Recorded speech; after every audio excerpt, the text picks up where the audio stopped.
Fireplaces can be a very expensive feature wall in the home. What do I mean by an expensive feature wall? Well, they chimney warm air right out of the home, especially in a home that's forced air heated like a furnace system, because the air coming out of those registers are blowing positive air, and air will take that least line of resistance and right up the tube it goes. A lot of people never use their fireplace during the winter months, possibly at the festive season, but that's all. Well, what would you do? Well, I'm going to suggest what I would do. I would put a fireplace draft stopper right inside that firebox, stopping that air from moving on up and saving that energy for inside the home, therefore being very energy efficient. Let me show you one. This is a draft stopper. This is what you get in the package, a vinyl inflatable bag, complete with a T that forms itself in a little T, put it together, and there's a storage bag. In the event if you take it out and put it away in the storage, you can store it without getting dirt or dust all over the closet where you store it. Now, I've also taken another one and inflated it partially. Now, the reason why I did that, because that's what you should do before you install it into the firebox. Now, you'll see here that there's actual compartments here in the draft stopper, one of which I've sliced. And the reason why I've sliced that, because it won't allow any air to come out, but that's for the draft handle to go through. That's your damper control inside the firebox.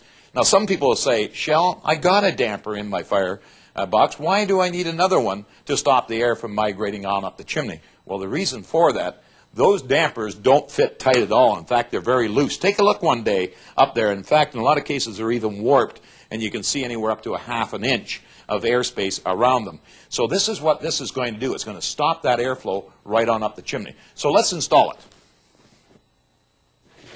Now, you can see I've partially inflated the unit, about a third of its full capacity.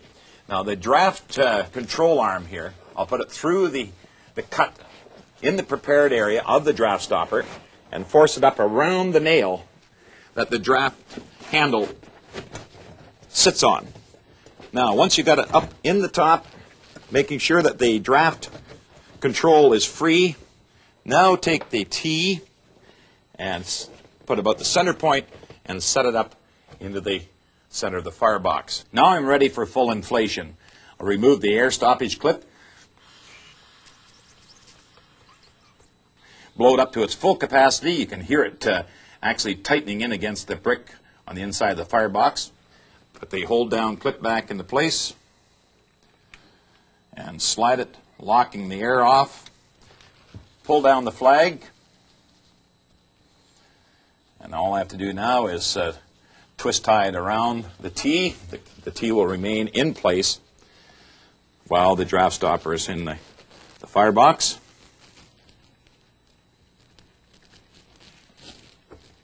Warning anybody that might want to put a fire that the draft stopper is in place. And as I indicated, if you were planning on taking it out and in or during the festive season, simple matter, just reverse that process and wipe it off and put it in the storage bag and put it away in the closet until next time you want to use it.